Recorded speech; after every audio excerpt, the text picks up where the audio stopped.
And with that, I say welcome to Geeks with Kids, your bi-weekly podcast from a parenting point of view. I am one of your hosts, Eric, and joining me this week is Matt Moore, Steve Chu, and Hawk. How's it going? Hey-o. Oh, yeah. Oh, so we're back to regular episodes. No more lists. Well, wait. No, this is sort of a list episode too, but always lists. What are you talking about? Intro to episode. No. It is. So a couple of weeks ago, Parasite won the best picture at the Oscars, and there's sort of this big hubbub on the internet because the internet is the internet, and some leaders don't know when to shut up. Exactly. So we thought we'd do a little intro to foreign films. We picked a film each that we thought that people should watch, and then we're going to talk about each of the films without spoiling it because we want you to watch it. Mm-hmm. Yes. But before we get into that, we're going to do a segment that we used to do, but we stopped when we did the big list, and that's what's good. Or, what's your... No, you don't. Don't say it. Don't say it. So, let's see. What's good? What's good? If I love that on Everything is Permitted, they have you do something good or do something bad. I feel like Matt Moore is going to rant about something. So let's go with Matt Moore first. No, Or you're going to do something good? No, well, I don't know. Go with other people first because I want to try to formulate my thoughts to a phrasing that isn't going to cause you to burn out the bleep button. How's that? It happens. Mm-hmm.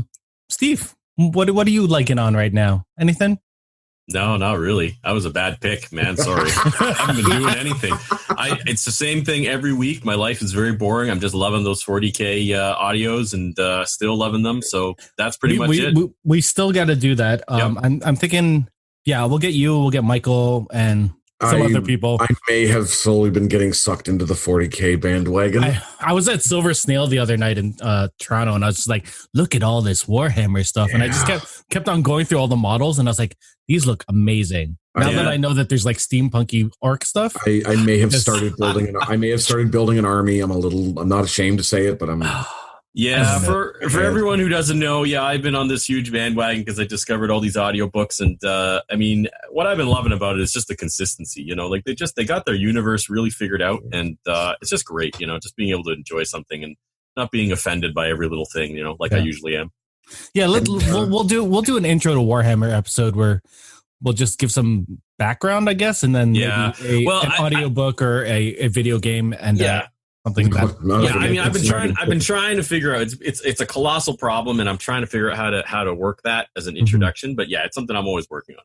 And I believe it was either you or Michael who said that they just did a big refresh on the universe. Or Michael something? That had brought it up the last time. Yeah. Well, basically, there is a timeline, and they've been slowly updating the events. And some pretty big stuff happened very recently. Like worlds were destroyed, and former dead gods sort of came back to life. So it's kind of crazy stuff, right? So they're doing their own Crisis on Infinite. Well, it's not quite there yet, but there were a lot of big changes, and some of them are not so good, and some of them are kind of amazing. So I don't know. Maybe they're going to wrap things up. I don't know, but it's starting to look a little bleak. All right. I look forward to talking about it. So, and Steve, just because you'll have the context for this one, I've started building a Harlequin army because that's old school. That's old school. That's good. They're one of the ones they're one of the ones that got a fresh update with the rehash, and they've gotten bordering on stupidly broken. Well, that's what they are. So.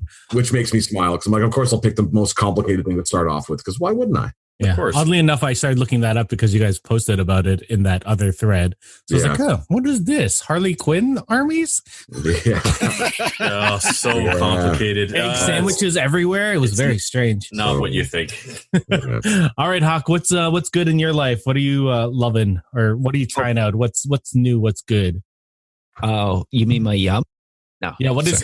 you... Oh. All right, use it for your rant later. What is your yum? Yeah, right now I just finished binge watching the fourth season of Better Call Saul, which just came up on Netflix, and I managed to catch the premiere last night. So anybody who hasn't seen it yet should really see it, especially episode 1 of season 5, because we got one last final appearance by Robert Forster. Oh, yeah. We'll never get that adapter again. Well, I'm glad you didn't say the mid-season premiere of The Walking Dead. So that's still going. Yeah. Apparently, last night's episode was that crazy and stupid, and then there was a little bit of good, but most of it was bad. Sounds about right. Sounds like The Walking Dead. No, I'd highly recommend everybody catch up on it. And 4 seasons on Netflix, and they're all like just perfectly written. Yeah. Cool. I guess you want me to go, Matt, because you're going to be longer? Yeah, that's probably a good idea. All right. So what am I liking on? I just bought the Division 2 for $4 on my PC. Nice. So I've been playing that again, which is nice. Just seeing the fidelity and how good it looks on PC compared to PS4, which it still looks good on PS4. It just looks way better on PC.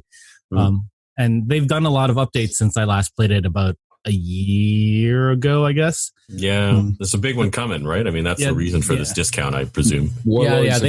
They're releasing part of New York so we can roam again there, which, I don't know if I'm going to spend $40 to, walk around New York again.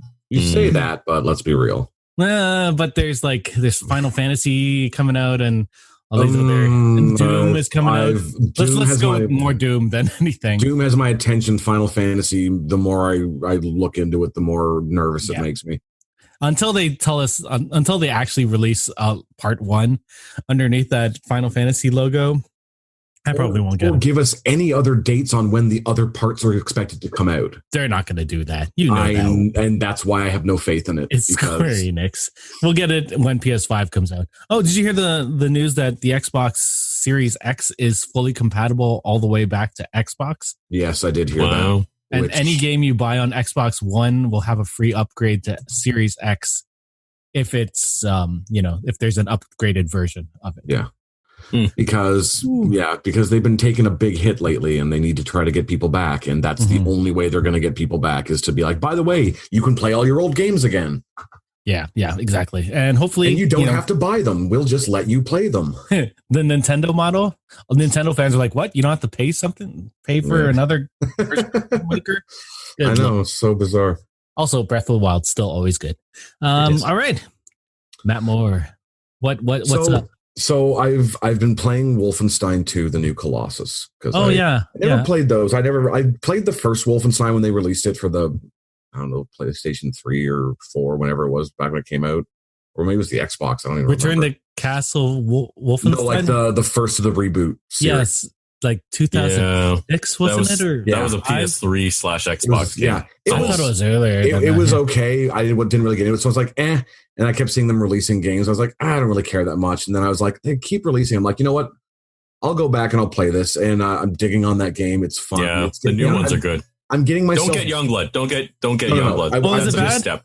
Oh no! I just wanted to get Colossus because it was mostly to get myself Doom ready because I needed to cross train. So I'm like, what's the closest thing? First person shooter. That's that's gonna mess you up. They're very different. I mean, they're great, but they're actually quite different. Anyway, never mind. Come on. The layout, getting used to a first person shooter, not on a computer, like on a console. Because I've never been aside from the Far Cry's, first person shooters aren't really my thing. Right. I don't count the Far Cry games as first person or the Fallout game because you can stop time. So I've been playing that a lot in my off time because, it's mindless murdering of evil Nazis. That's just joy. Speaking of evil Nazis. Segue. That was a tidy segue. This was great. This will lead us into sort of our topic of conversation tonight. Yep. I was so excited, as many of you heard, when Parasite won Best Picture. Yeah, we talked about it. We had a bonus episode. Yeah. We had 2 bonus episodes back to back. We were all kinds of goofy when we recorded those. Oh my God. And I was very excited about that because it was definitely a thing that set precedent. There'd never been a foreign made film that won the American Academy Awards. So it's never been done, which is fantastic. And we've all been going on about how great Parasite is. So there's no confusion there as to our love of that movie. And then the great Orange Sultan decided to open his mouth about it. Oh my God. And 2 weeks after they won the Oscar too, right? Yeah. 2 weeks. At one of his rallies, Donnie decided that he was going to chime in on the fact that a South Korean film won Best Picture. And went off on one of his usual bumbling rants about how, he doesn't understand it. And I don't know if it's any good. I haven't seen it. And did this 2 days in a row. He did it once at, I don't know where the first rally was, and the second time he did it in Vegas as well. And went on this great, huge tear on how it was ridiculous that, South Korean films are winning, and why can't we go back to, bring back Gone with the Wind, and what the hell was the other one that made me shake my head? Oh, Sunset Boulevard. Give me those movies. Don't give me anything from another country. People didn't clap as hard for Sunset Boulevard at that rally. I'm sure none of those people knew what that was. I mean, but I mean, the fact that there's less Confederates and slavery in that movie. So there's less stereotyping of slavery. Well, it was anti-Hollywood and anti-German, so there's that. That's true. And anti-communist, all that so fun they should stuff. know it. Yeah, all those great gems. Oh, damn, did I get heated about that? Oh, wow. The part that made me personally laugh a lot was, I think it was 12 hours or so after he made the first statement. Neon, who is the distributor for Parasite in North America, chimed back with, well, of course he doesn't know. He'd have to sit and read for 2 hours. It was, actually, of course he didn't like it. He can't read. Yeah, right. It was more succinct, yeah. Sorry. Yeah, they needed it to release something short so he could read it. Yeah, I can understand that. Oh, and I know Fox News covered it a bunch, so I'm sure he heard about it, and it's fine. So yeah, that kind of set us up. I mean, we had already had the plans for this episode, and then that just really made this episode a lot more poignant in my mind, as to the sort of hidden gems of film that are not directly coming out of North America and the Hollywood studio system, but that exist all around the world, and we have a real tidy selection tonight. Yeah, it's a very interesting collection. And a great cross-section of films as well, too. Yeah. Because, again, especially when people tend to think foreign films, they kind of go, like, Europe and China. Those are the two, those are where all the other foreign films come from, right? No, they come from all over the place. Yeah. Shockingly, every country, makes movies. It's so bizarre how that happens. It's not just Hollywood. Weird that. Mm-hmm. Did you read what the DNC said about Trump's comments? No. I had the 48 hours of absolute rage, and then I just stopped following it because I was just cursing it out every minute of every day.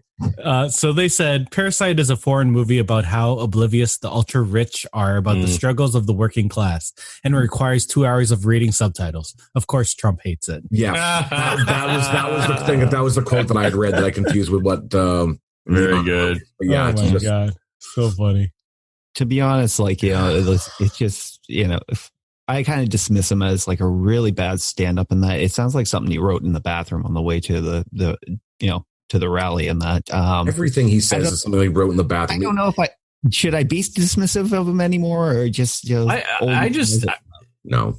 I just can't wait until it's at some point we are all no longer shocked or insulted, and we just laugh at the guy because he is a joke. I mean, this is ridiculous. That's the problem, is that every time we get to the point where we kind of just laugh him off, he does something even more egregiously stupid. We just have to turn that corner where he really is just laughable, period. Right? I mean, that's how I look at it anyway. Oh, I'm sure that'll happen in as much as I'd love it to happen in 6 months. It's going to happen in like 4 more years, and then he'll get lynched by bonobo monkeys and hung up by his toupee. Good Lord! Oh God, he's just such a clown of a human. Yeah. Anyways, enough about his Cheeto clown ass. Let's go on to something far more entertaining. Yes. So we decided to pick, in celebration of a great foreign film, Parasite. We decided to pick a foreign film each to look at, and then we all got to watch something that we suggested.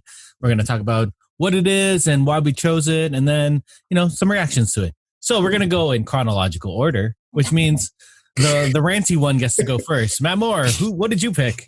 Okay, sorry, let me bring up my notes here so that I don't misquote anything. So I picked The Triplets of Belleville, aka Les Triplets de Belleville. It's a 2003 animated comedy out of France. Shockingly, who'd have thought that a French movie was out of France? And yeah, it was nominated for Best Animated Film the year that it came out, which sadly it lost to Finding Nemo, but Disney, what are you going to do? Yeah, kind of like was it Klaus? Klaus? And Toy Story. Oh, jeez. Yeah. Sorry, go on. This one also was up for Best Song, which I thought should have won that year. Yes, it also was Belleville Rendezvous, which is a catchy as hell tune. I get stuck in my head every time I watch this movie. I'm like, I have to listen to that song for like 2 days straight. Anyways, the story basically focuses on Madame Souza, who's an elderly woman, and her young charge, Champion, who grows up to become a professional road cyclist, and the sort of the wacky misadventures that then occur when Champion and 2 other racers are kidnapped during the Paris race, the Paris Tour de France, the Tour de France, and her adventures in getting him back. I think that's the best way I can sort of not spoil anything that happens in the movie. Yeah. It's funny that this is labeled as a comedy because it's sort of like darker comedy. I don't know. It's a weird like mix of, I don't know.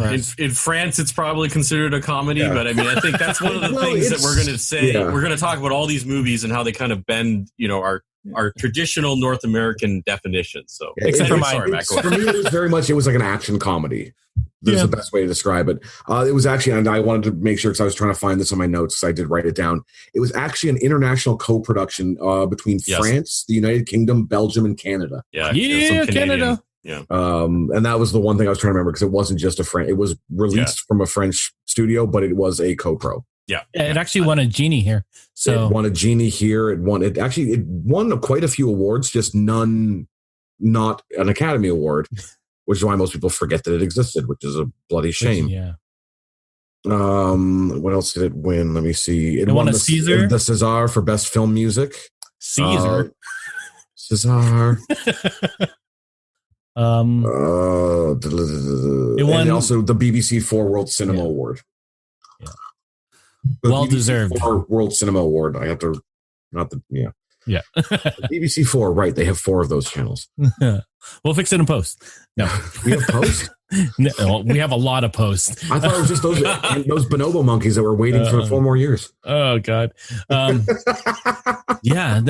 This movie's phenomenal. I had not watched this movie leading up to the Academy Awards. I remember seeing the song performed during the Academy Awards, being like, that was a really cool song. I want to know more about this film.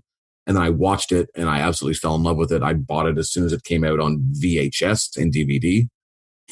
I have it on video. Yeah. I still have it in my collection. It's one of the few films that are not horror that I keep in a place of honor in my collection because I absolutely love this movie. It is it's a beautiful film because it's a movie that says a whole lot without having virtually no dialogue. Yep. Most of the story is either told through visual or through sound effects and sounds. Or songs. It's definitely a really cool movie to watch, and it's one of those great movies where you don't need to read a lot of subtitles because everything's presented in front of you, and you can figure out what's going on by watching it. Which is why I think it's a great film as an intro to foreign films because it's a foreign film, but you don't have to be like, I have to read 2 hours of subtitles. Yeah. True enough. And it's set in France, and it's set in that area, so.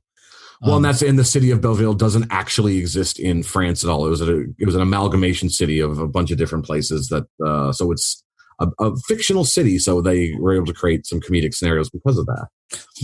Yeah, for sure. Creating steep hills that cause cars to flip backwards down them. Yeah, well, those cars can also get flipped by shoes. So yes. So I remember this movie coming out and hearing the soundtrack and being like, well, damn, this is before vinyl made that big hit again. But I was like, this would be a really cool, me and my, my emo-y days. Like, I should get this on vinyl. This would be awesome to play on my record player, listen to my earphones in my room. Which I never ended up getting it on vinyl. But this was also a film that we ended up studying in animation. I was talking to Hawk about this. We went to school for multimedia, which is now digital media. And this is one of the films we studied because of what Matt said, because of the animation style. It's very unique. There's an Al Hirschfeld type style in it without being stuck to that New Yorker style. It's definitely French, but there's so many different influences in the style and the music. And that you can tell that with how it's a co-production with so many different countries. Yes. The use of music is incredible in this film because of that one theme that we talked about earlier, but it's being reused in different forms. There are different motifs that are played throughout the film to showcase different, emotions that are happening. And like, it's a phenomenal film. I love this film. I loved studying it back in the day, even though Hawk wasn't in that class and I kept on talking to him about it. It's one of those films that Hamilton loved, but I know. I do have to put a small caveat in here, especially for those viewers that if you're interested in watching this movie, there is some content in this that was not great at the time it was made that really doesn't hold up well right now. Are you talking about the beginning? The beginning. Okay. That's the part I really focused on at the in my experience with this, and that it's really indicative of old Robert Crumb style. Yes. Yeah, and that's what they were doing. I'm pretty sure. Yeah, they were definitely homaging a lot of things here. Yeah. So I would recommend the viewers understand that this is, as much as the material can be problematic and offensive, it is meant to be an homage to the old school cartoons that existed. It's not meant to be intentionally grotesquely offensive. It's a very small sequence. Yeah, but and it's at the very beginning too. So when you get past that, and really that's it. So, but you just need to understand that. I don't want anyone to go in blind and then, write us back and be like, this movie did this and this. And I was like, no, we know. And I'm not saying that's a good thing, but it's there. And we can't ignore cinematic history, no matter how distasteful it can be. Yeah. And when animation, like the imitation of that style, even back then, when they did animate these two, like the two main people that they animate were Django Reinhardt and was it Josephine Baker? Yes. That's what they look like when they animated them back then to showcase them. So they're troublesome. What did other people think? I just kept on going. Yeah, I like this film. That's why. This was my first experience watching the film. Was when it came up in this list. So, yeah, me too. You should have taken animation with me. Hamilton's class. Hamilton being the professor, not also the city, but that was the professor's last name. Anyway, shout out to Mac. I had to message Erik about like 25 minutes into the film and that to inform him that it was one of the most depressing experiences I think I've had. God, one small thing alone, the interior life of that dog and that was explored the movie, and that, from that little accident at when he was a puppy and that getting his tail run over to the train to like his kind of fat grotesque life and that, running for the come by so he can bark at it all the time.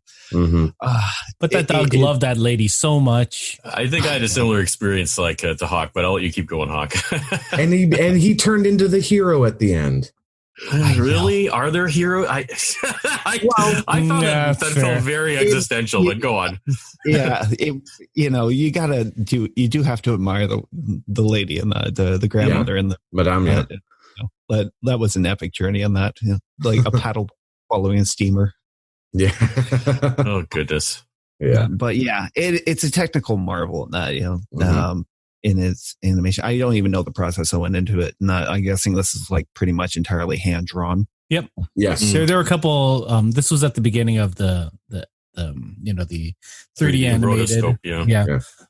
But it was mostly hand drawn. Mm-hmm. Yeah. I don't know. I have this ongoing sort of theory. I'm not really film academic, so people can point fingers and shout at me, but I have this theory when I'm talking about foreign films that most other countries other than say America tend to have things that they want to discuss in film. If they're going to go to the trouble of creating a movie, they kind of like to fall back on certain ideas that they need to explore. And American movies, you might knock them, but they're really the only people who I think have unfettered fun, although maybe not these days.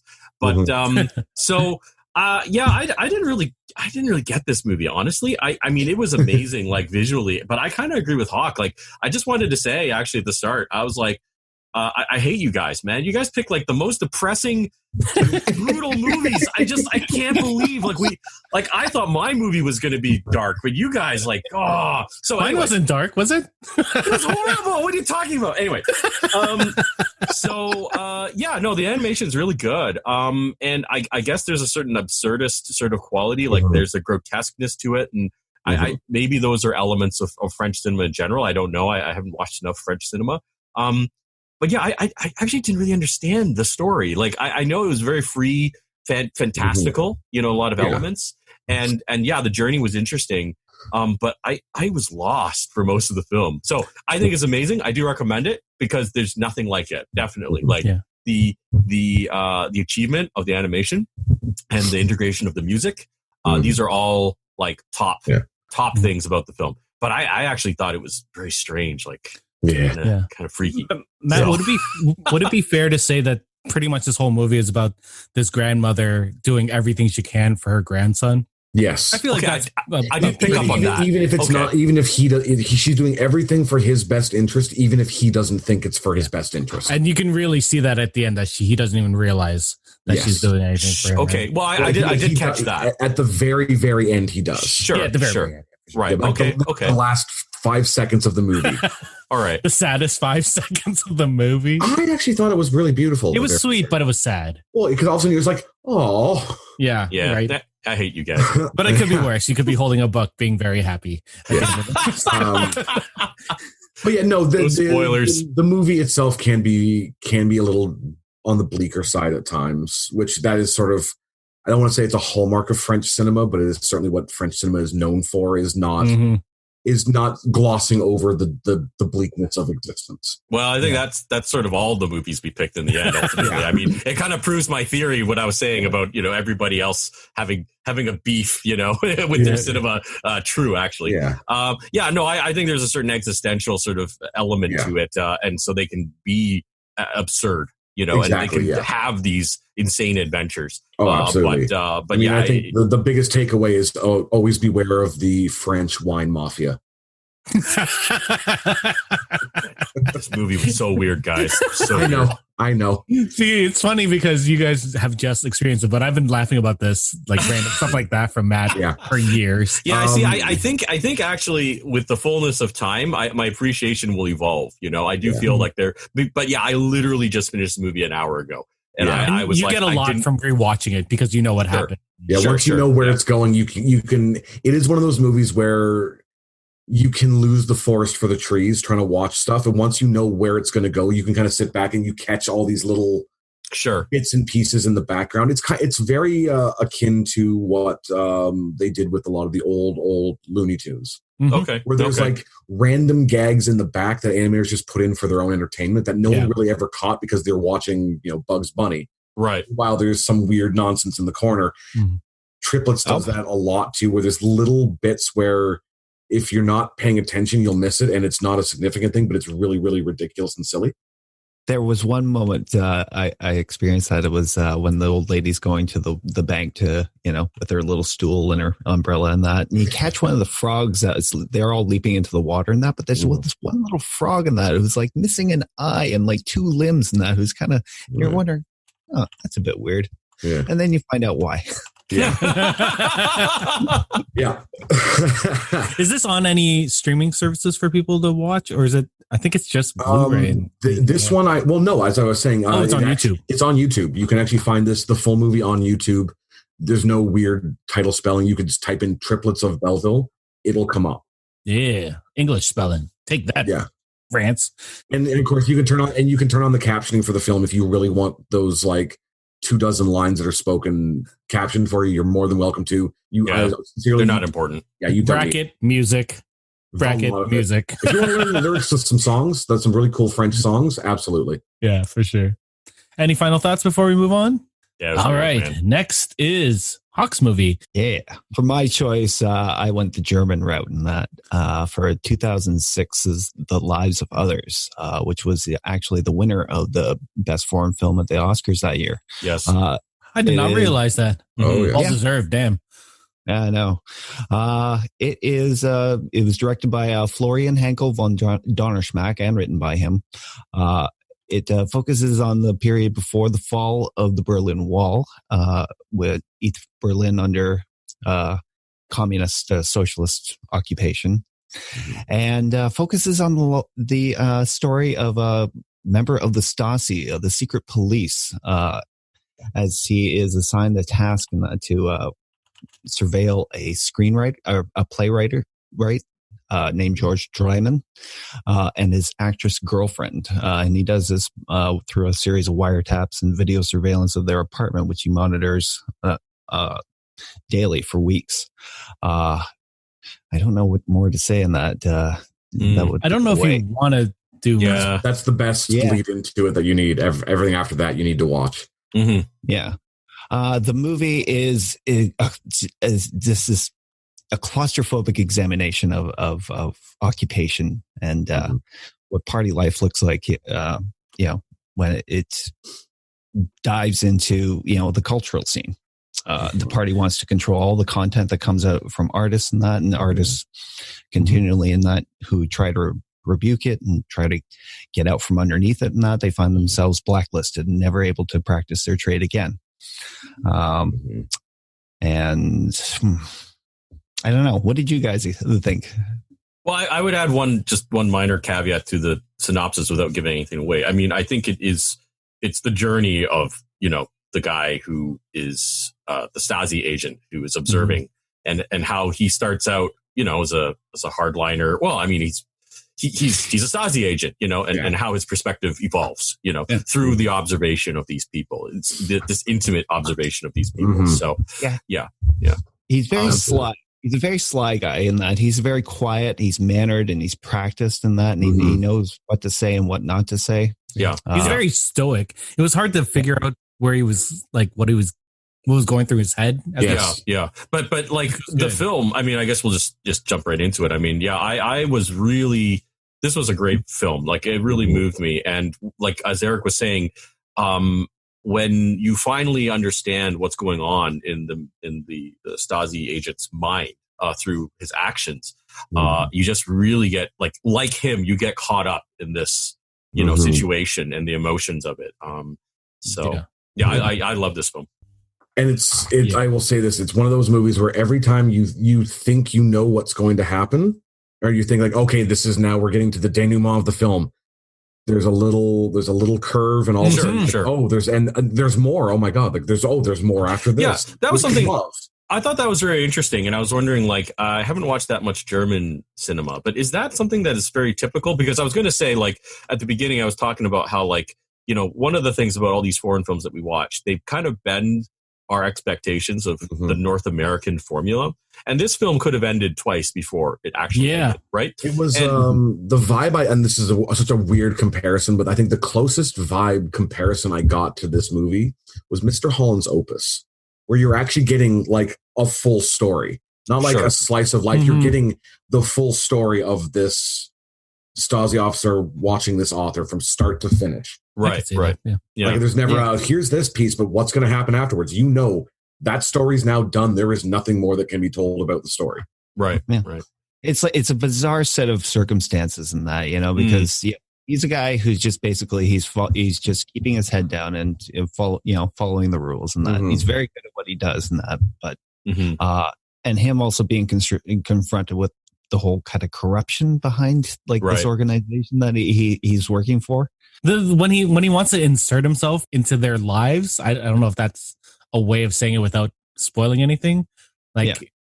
There's something so unique and so unexpected from that, and then it just sort of kept on going like that throughout the film, like Matt was saying. And I don't know, this film kept me just glued to the screen for the whole time. Like it there was the most powerful moments were the quiet moments, I found, but there was a lot of contemplation and a lot of there was a lot of push and pull and just a lot of stuff going on, in people's minds, and that was really, like, it really came across. And I just want to add, about how I was saying, maybe it had these kind of extended endings, or at least from a North American Hollywood perspective, it felt like extensions, but I really appreciated those extended endings. Absolutely. I don't want it to come across as, just it keeps going, Despite the final image.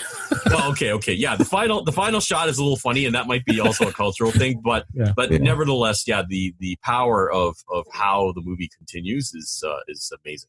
Yeah. I don't even know what else I could say about this film other than how did you get it? How did you watch this film? Oh God, it was. I used to, I was much more interested in kind of foreign films than that. probably like 90s into the 2010s and that. So this one kind of showed up because there was a lot of talk about it and that.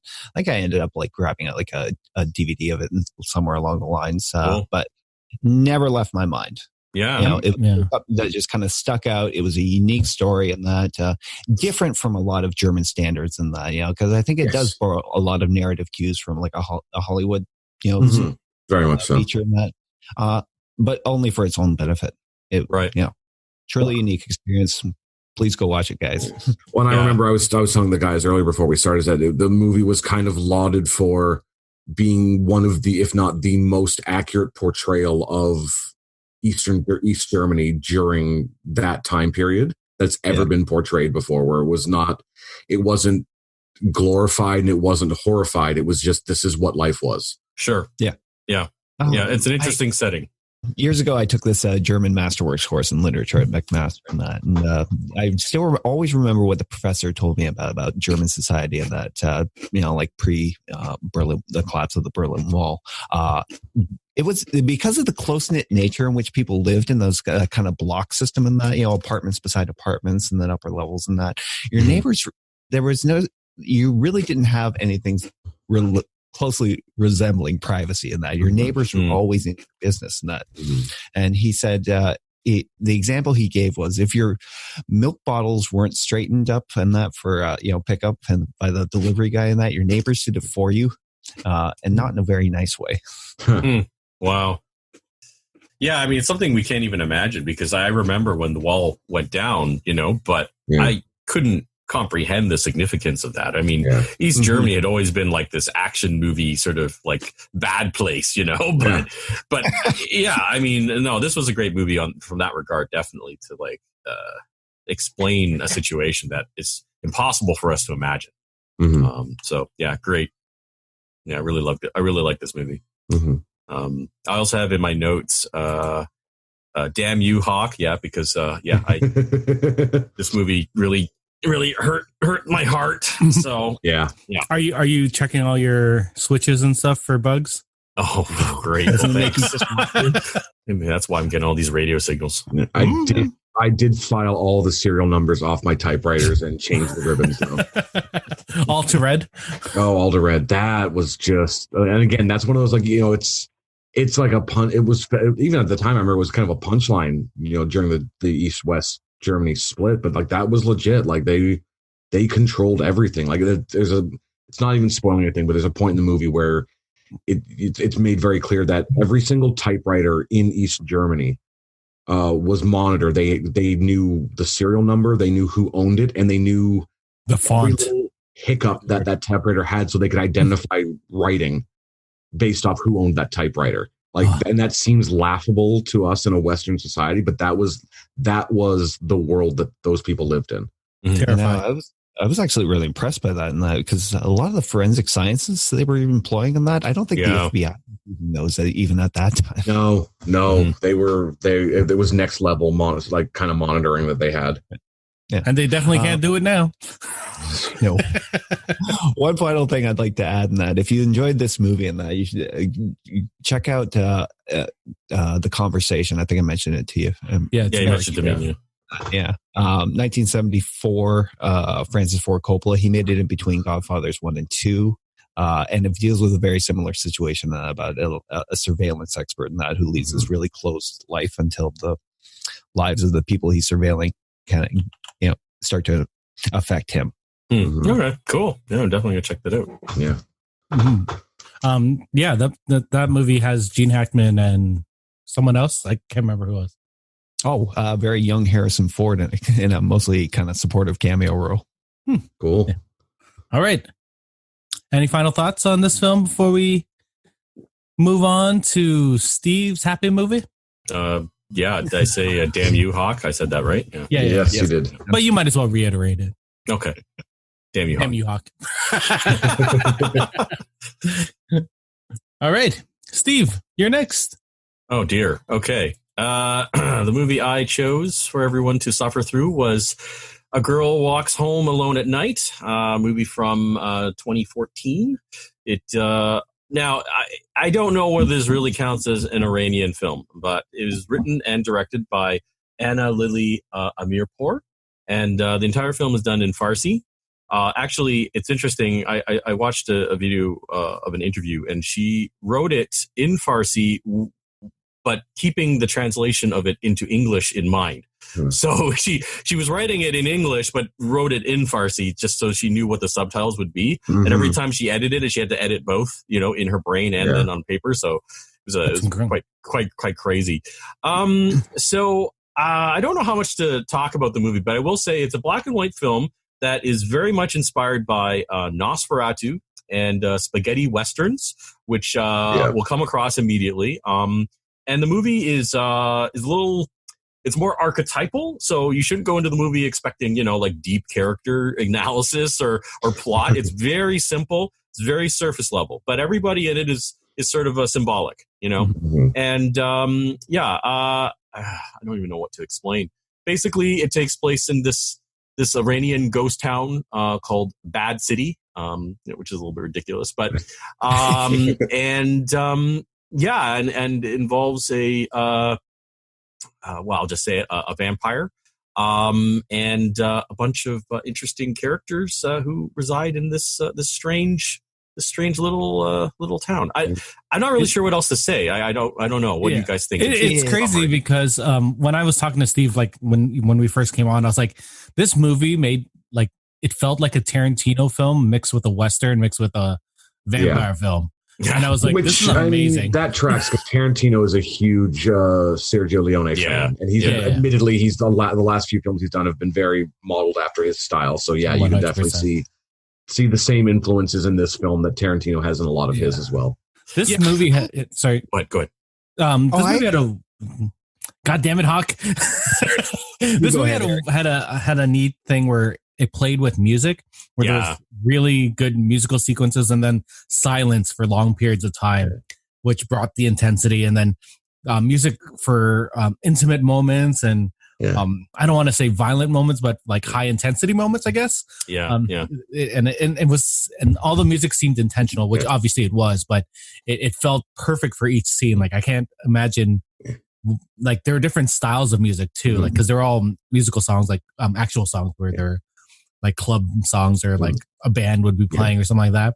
Can I actually throw a little bit of fun trivia in on this moment, only because I did research on this because I really like this movie. Yeah, go for it. There is a Belgian band called the Black Heart Rebellion. I need to get this. 2018 wrote an alternate soundtrack for the film that they actually in their shows have played live with the movie screening behind them. Yeah, I read that. I need to find this. And the album was recorded and released. It was released late 2018, early 2019. Awesome. Apparently, what was it called again? The band is called the Black Heart Rebellion.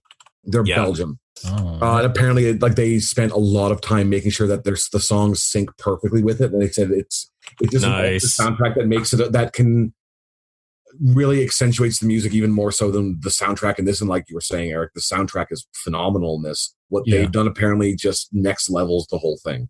I know what I'm doing later tonight. Hey. Yeah. So, I just kind of know you were talking about that. I'm like, I had to throw that trivia in because I'm like, it was so cool when I learned about that. And I'm going to go back and do the same. I'm gonna Dark Side of the Moon this one and see what happens when I sync the two up just to get a feel for it. Since cool. You threw a nice little tidbit of trivia, I'm going to also throw one. This was funded by Indiegogo. Which is really crazy. She had this inspiration because of the garb, actually, and like it was from a different film, and she had one of those chador, I think it's called. Yes. And she was wearing it, and she was just like, "Man, I feel like a vampire or a manta ray or something." And she had this immediate inspiration of like, I want to ride a skateboard with this thing. And that inspired like a short, right? Yes. And the short is where, sorry, what were you saying, Eric? Oh no, I was just laughing at that skateboard thing because there's that one scene in the movie where yeah. But I mean that's what sort of inspired a short film, which then later they decided to crowdfund for a longer feature length version. Yeah. So yeah. And the short film was it was screened and won Best Short Film at the Noor Iranian Film Festival, which is where she first screened that. And it was again intentionally As much as, like you said, it may not be a pure Iranian film. It was meant to be an Iranian film. Yeah. Yes. Yeah. So in that regard, there's like, that's the thing. I will fully admit I don't know enough about Iranian cinema, and I know it's probably quite complicated. So this film does have a lot of American, people involved with it. Well, and technically, it was also shot in California. Yes, it was actually shot in California as well.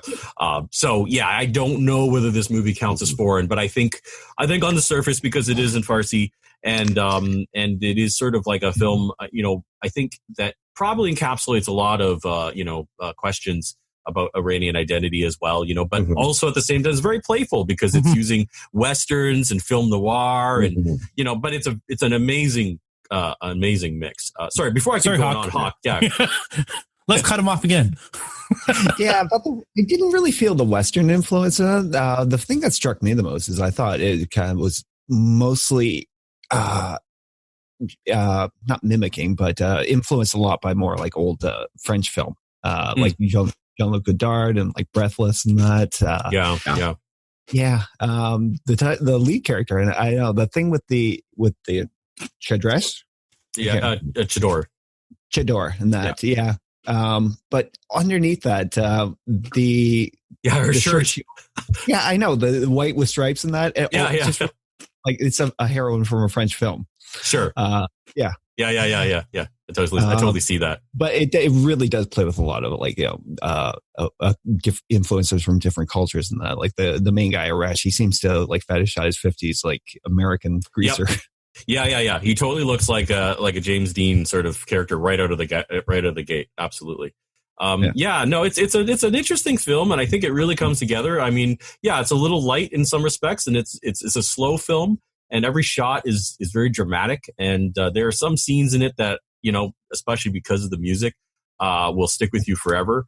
And that's the kind of thing I like. It's a little bit open to interpretation, but I did a little research, and I agree. I think there's some good feminist undertones in it. I mean, the characters are the female characters are complex, but they also still, have emotional qualities about them, and I think there's an overriding theme of toxic masculinity as well. I mean, just with what happens, with a lot of these male characters, and these are consistent things, but they're not like, again, it's a very archetypal, film. So you can just sort of enjoy the silence of it and the look of it. I do have one last little factoid before I forget, another little tidbits as we're all throwing them out there. In her room, which she has decorated with all these like 80s pop, American posters. There are posters of Madonna in there, but they're not actually Madonna. They're Margaret Atwood. Margaret Atwood dressed up as Madonna. Yes, the director actually was able to meet up with Margaret Atwood at a Comic-Con, and Margaret Atwood agreed to dress up as Madonna for the posters in this film.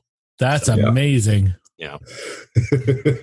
I don't even know what else to say about this film, other than the last scene sort of confused me, or the last sort of sequence. The last sequence, sure. The road trip. Yeah. I think it's a little bit there behind it too. Yeah, I feel there's a little bit of open to interpretation sort of stuff involved there, but I came away with it less depressed than watching your three movies. So I don't know what that says, but it's not very clear. Whatever it is, I'll just put it that way. That was my interpretation, anyhow. So I look forward to seeing this movie again after I've only seen it once, but this is one of those movies that I have been thinking about it since I've watched it, and I really just need to rewatch it. It's a very, very cool film, and again, like you said, it's all in Farsi, which gives it a very interesting. Even knowing the roots of the film and its origins, it's very cool to see a movie done with it, like done in this style with that language. It just has a very, very cool flow to it. Yeah, it's a very international film at the end of the day. Like I don't know how Iranian it is, but it's such a combination of cinema, across the span, and anyway. And it's like a horror movie without really being a horror movie, but kind of, which I always, you know me, I always dig on movies like that are in that genre, but not. Yeah. It's weird. I don't even know if I'd put it. I guess it's a horror movie, but sort of not really. The way she described the film was the first Iranian vampire Western. So I don't think that counts as horror, but who knows, right? Yeah, that's true. I mean, when you put the word vampire associated with anything, and there's an assumption and expectation that whether it's legit or not is what flies into our heads, given that especially in North America, we've kind of been groomed with vampire movies must be XYZ. Sure. This is more like a Jim Jarmusch interpretation of a vampire movie. That tracks, yeah. Mm. Yeah. For those that don't know, the director / writer Anna Lily M. Merpour, she also did a crazy movie. Me and Hawk were talking about this just in passing, The Bad Batch, a couple years ago. She also did an amazing episode of The Twilight Zone called A Traveler, which had Glenn. What's his real name? I can't remember. Glenn from Walking Dead. Stephen Yeun. Yeah. So, and she also did the pilot for Briar Patch, which was that Rosario Dawson TV show that's out right now. Cool. She's also been forever attached to the Cliffhanger reboot movie as writer and director. So we'll see how that goes. Yeah. Cool. That needed a new reboot. Everything needs a reboot from the 80s and 90s, man. Everything. There's really? new ideas. Wait till everything. Showgirls, the next generation comes out. I will. There actually was a Showgirls sequel, eh? Yes, I know. Let's not talk about that. No. That's why I said the next generation. Oh, okay. Got it. Any final thoughts on this amazing black and white film? I love the cinematography of this film. Yeah. Before we keep going, because the play on light and in the black and white was really done well. Yeah. No, definitely has those Nosferatu inspired and also noir and a lot of Dutch angles. So it's very visually sumptuous for a black and white film. Mm-hmm. All right. Yeah. I think honestly, others just with last I'll say, I think that's kind of where I said it's a horror movie kind of, because if there's ever a cinematic staple in a horror film, it's the Dutch angle. Sure. Yeah. So you have vampires and Dutch angles. It's got to be a horror movie. Well, it's been established for over 100 years, right? So yeah.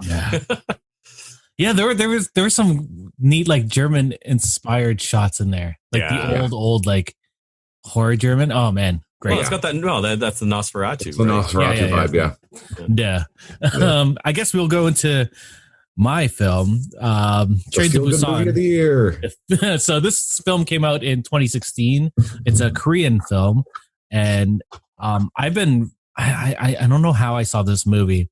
I think there was a big buzz on the internet, so I sort of just ended up watching it because people were like, "This movie's intense. Watch it." And you know what? It is. Yeah. The Train to Busan is a film. It's a zombie film. Let's just get that out of the way. And basically, it's about this group of passengers on this train trying to survive. They're trying to get to this so-called safe city of Busan on the train. And, they get separated. People have to go between the cars. There's a lot of action. It doesn't need play on zombies that they don't really, they haven't done before. Where there's, I don't know if I want to spoil it, but don't. No. It's really neat. And because it's on a train, it uses that technique amazingly. Yes. Yeah. It's a very confident zombie movie because it sets its own rules and that it follows them, and like a train, it barrels through. There's no stopping in this film to think or breathe. Pretty much, there are a couple soft moments, but that's when you know that something bad's going to happen. Yeah, I would agree. Like the tension's almost worse in the soft, quiet moments because you're waiting for the next thing to go wrong. Yeah, and I know I love this. Like this has the kinetic energy of a Korean film, and it's shot like a Korean film. And there are sequences, like fight sequences in this, or I don't know if it's really a fight, as in an eating sequence that. Only a Korean film. The battle sequences and the defending sequences, for sure, that influence is there, and it's just wonderful. Shot. Also, this has a fun connection to Parasite because the son in Parasite is in this. He's one of the passengers. Yeah. No, Dave was definitely very, very tidily reinvented the zombie genre film. Really, not since I think Wreck. Has there been a film that's really kind of reinvented the wheel with the zombie film in a way that was so well done that it didn't seem derivative. Like this was its own creature, and this is going to be one of those movies that's going to be imitated. Yep. It set a new precedent for how you can do zombie films. the way that the zombies moved was so good. Like they were very contortion-y, and they did something in this film that World War Z couldn't really do. And be good when they, ouch. Nice. But they did the big piles of zombies without it looking ridiculous. Because of the space. That they were able to make it work better. I don't want to spoil this, but I'm gonna sort of spoil it. There's a sequence where there's a bunch of zombies piling up on each other near the end, and it made me, the first time I saw it, it made me smile, and every time I watch it, it just makes me smile even more. Just because of how it's done, because they actually pay attention to things like physics and logic for how that works. Oh man. And it does do that a whole thing where the zombies are bad, yes, but humans can be worse in times. Yes, sure. Like this. No, I think I was talking to someone else about zombies today, zombie movies today. And I mean, the best zombie movies are not really about the zombies. I mean, it's about the people at the end of the day. Absolutely. And I mean, I can't say I'm a zombie movie aficionado. So when Matt says that this is going to be one of the ones that stands the test of time, I mean, I immediately think it should, just because it's a great film. Not just a great zombie film. It's just a great movie all around. But it does its own thing. Like Hawk said, it's very confident in what it does. It just goes right into its own version of the situation and the speed. And it creates enough like high tension situations out of the complication of being on a train in a tight confined space with these things that it's very exciting. But I found the plot also because I didn't really expect that. I thought it would just sort of follow like and there are some tropes, of some of the people, but at the same time, some of the really heart-wrenching, just loose, very simple connections between the characters was very unique. I had not seen that in other zombie movies, and here in my notes it says damn you, Erik. There's this relationship between a sort of an absentee father and his daughter, and it made me think of Hook. Peter Pan and his son, they're sort of at odds, and they actually do the thing where he gets someone to film a performance of his daughter, and it the baseball game in Hook. Right. When I first saw it, I'll never stop talking about how much I love this movie. And again, it is one of those where if you enjoyed this movie, I strongly recommend watching Soul Station, which is it's the animated prequel to the movie. Yes. Same writer director. It literally, Soul Station ends about 15 minutes into Train to Busan. Wow. It ends with the people that run into the train station. That's the ending of Soul Station. Cool. And I don't think I've ever seen. Oh, it's on. I believe it's still on Netflix. It was for a while. It's all animated, but it was again written, directed by the same writer director from Train to Busan. He released it a month after Train to Busan came out. Nice. So it wasn't like, the movie did well, let's capitalize. Like he always intended to have the prequel. Right.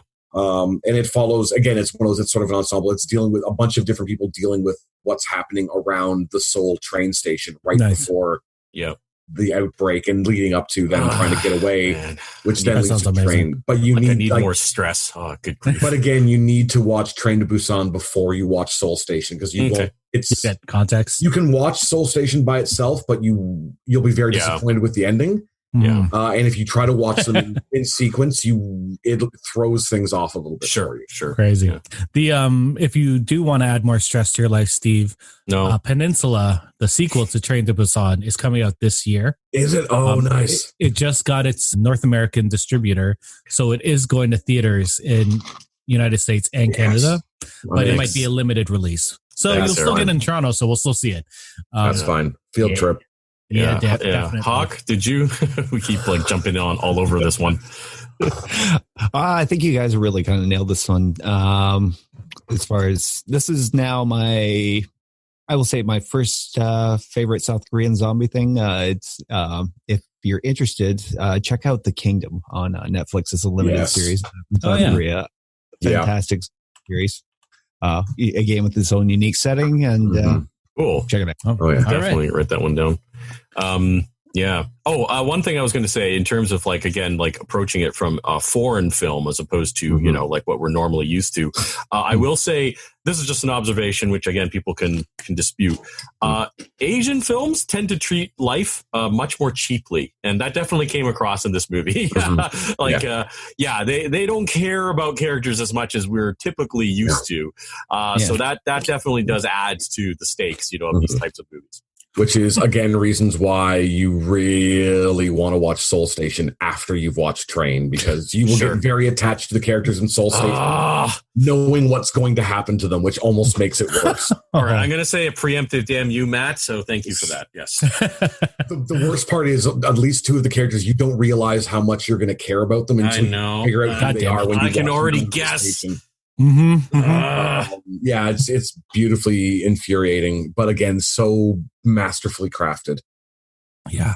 So we've picked great films, but these are definitely adult films. Even though Triplets of Belleville is an anime film, don't watch it with a kid. It's PG-13. I guess it's PG-13. It's not. Yeah, but that's fair. Yeah, that is true. None of these movies are appropriate for kids at all. Yeah. What do you guys have anything like off the top of your head that you would suggest for a kid to watch to maybe get into a foreign type film? Yes. Do you want me to just? Okay, yeah. This is a movie I've probably mentioned in the past, but I saw this as a kid and it totally. I don't know. It had a huge impact on opening my eyes to like more complex and more in-depth settings. And that is the anime Laputa, Castle in the Sky. I know a lot of people will pick other Miyazaki movies for different reasons. And I mean, pretty much any Miyazaki movie is probably an excellent kids movie. But this one has like, that kind of thing that I think Harry Potter has, where it doesn't treat the kids with kid gloves. I mean, there's real stakes. There's real violence, and people die. And yet there's some magical quality about Laputa, which I think, if you watch it as a kid, like you can really get behind, like there's just, and also because it is this Japanese story, it has characteristics that we're not used to in terms of its imagining of this fantasy setting that it creates. So anyway, that's my suggestion. I love this movie and I've been thinking about it ever since. Damn you, that was the one I was going to do, that Miyazaki film. Sorry. That's a good film. Like, I 100% agree. You could also do Howl's Moving Castle, but there's some weird sequences in that might be a little hard for kids, I guess. Yeah, I've never really understood why people consider that a good kids movie. I don't know that I'm trying to think of one. Ponyo was a good kids movie. Yep. I think. Yeah. That's a good one. So, there we go. Sorry. I'm looking up the title right now. It's going to be a hot second. If you want to know the first anime I saw, and I was way too young, I think I was 8 when I saw it. I saw Akira, which is definitely not a thing you want to show an 8-year-old. No, that's not a kid's movie. But it was one of those things where anime was sort of the in thing at the end of the 80s. Now, of course, that was the dub that had like Leonardo from the Teenage Ninja Turtles playing Kaneda, right? I mean, that's the best dub ever, Yeah, so there was a little, and they called him Kaneda. Yeah, Kaneda. Yeah. Right, is that you again, Tetsuo? That pea brain. Tetsuo, Kaneda. Oh man, I don't know if I've seen the updated version. I'm sure I have. It's a little disappointing because all the voices are actually now like normal and good, and the sentences they say make sense. Like the story actually makes sense now because they actually rewrote the dialogue. So I'm actually a little bit heartbroken by the fact that I don't have this stupid version anymore. I have the stupid version on VHS. Nice, which is sitting like right beside me. Nice. Maybe I'll rip it. I have a VHS to digital player upstairs, so I can just rip it onto. I'd like it just because there's just a few lines in it. I think it's also on the Laserdisc that's floating around online. I think it's that version as well. Yeah. So. Oh, okay. It's another Miyazaki. I knew it was another Miyazaki. Yeah, that's the problem. I was trying to find the translation for it because it came out after it was made. So I've got one. Yes, I found the translation of the title, friends, for the delay. Oh God, I just lost the page. My Neighbor Toro. Yes. Oh, yes. yeah. Again, it's another Miyazaki film. animated by Studio Ghibli. Who doesn't love Studio Ghibli? It's actually the first one, actually. Technically, it was 88, I believe, 89. The only reason I was having issues is because it was re-released in 2006 when Disney made its acquisition. Right. That was the version that I was thinking of, but I was trying to make sure that I had the right title. Yeah. Actually, funny story about that. Another Miyazaki film that came out at the same time, they were actually a double bill, was Grave of the Fireflies, which is not a good movie for kids. I was going to mention that, and I thought, no, that's terrible. No, I also saw that. I saw that as a teenager, and I did not know that animated movies could make you cry. That was the first time. And the funny story with that is the company, Miyazaki, was able to finally do a movie that he wanted to make, which was My Neighbor Totoro. But in order to get the funding for it, he had to agree to make another film, and they were bundled together as a result. So it was sort of like he had to do the two films, but it was the only way he could actually do the film he wanted. I mean, he wanted to do both films anyway, but My Neighbor Totoro was a passion project for him. But the funny part is, because they were a double bill, the theaters at the time chose which order to play them in, however they wanted. So can you imagine watching My Neighbor? Oh, God. And then, like, there's no good way, to put those two movies together, right? I mean, it's just, it's bad. So anyway, don't watch that one with your kids. There's also two on Netflix that I'll throw out there because they just came on recently, actually, in the last couple of months. There's a Ni no Kuni animated film that's on Netflix that's quite good. Ni no Kuni can get a little intense. It's sort of sad when they go to the human parts, but it's quite good. Then there's also the Dragon Quest Your Story, which just came out a couple days ago. And it's sort of a nice little intro to the Dragon Quest world. But for fans of the universe, it's also good for them because you get a little refresher and you get to see stuff that's happening there. Also, both very child friendly. Yes. Any other thoughts? Any other... I'll throw out one more suggestion that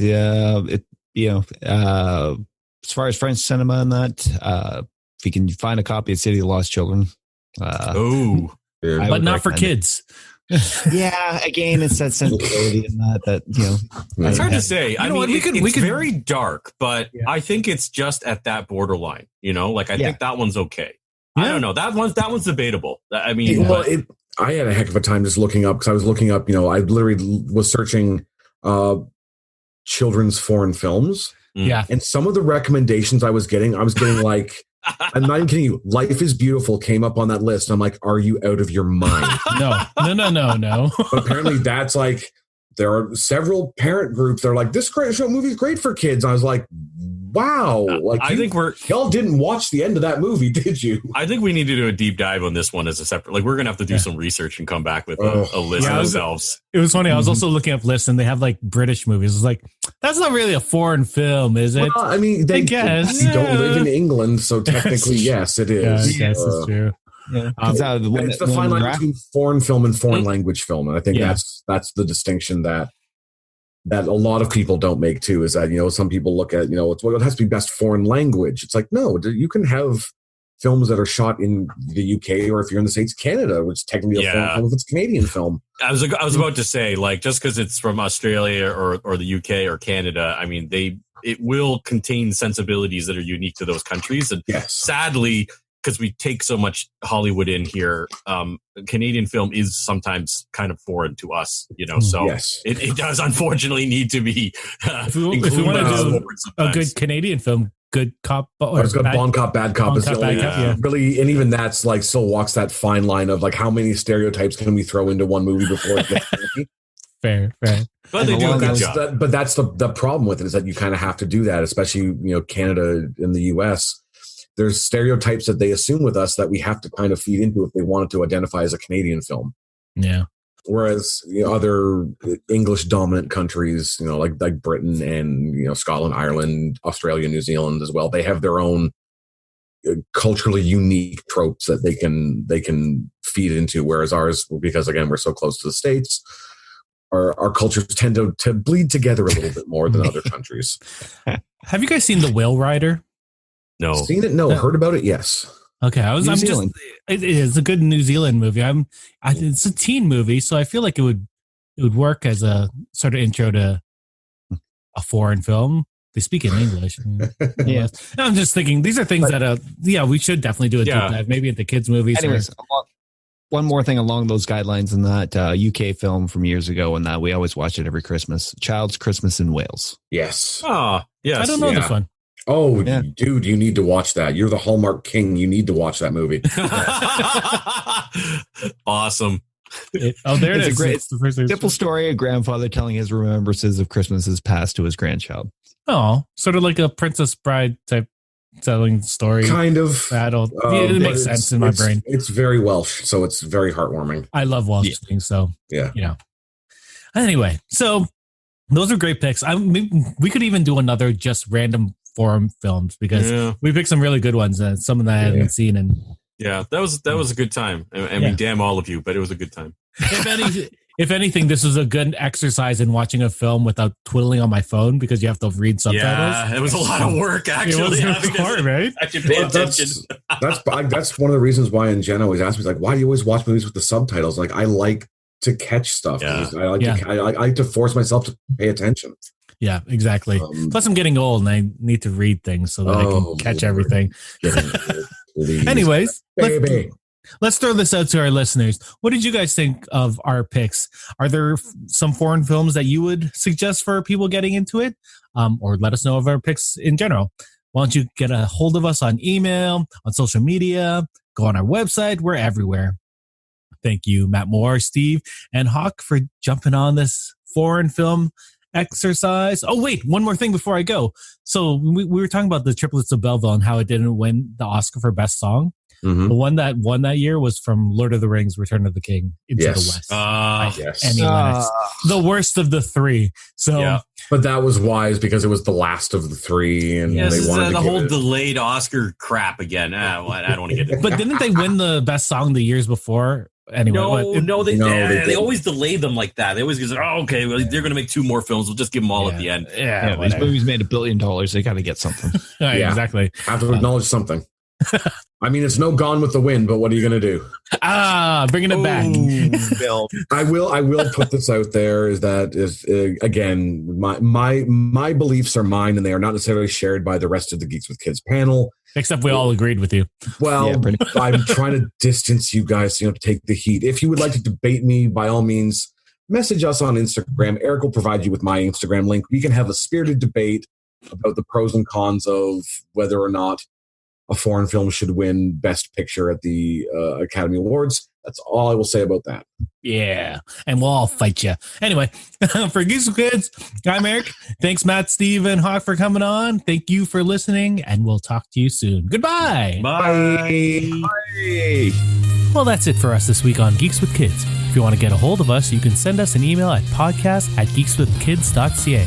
And don't forget to like us on Facebook at facebook.com/geekswithkids. Follow us on Twitter at geekswithkidscn.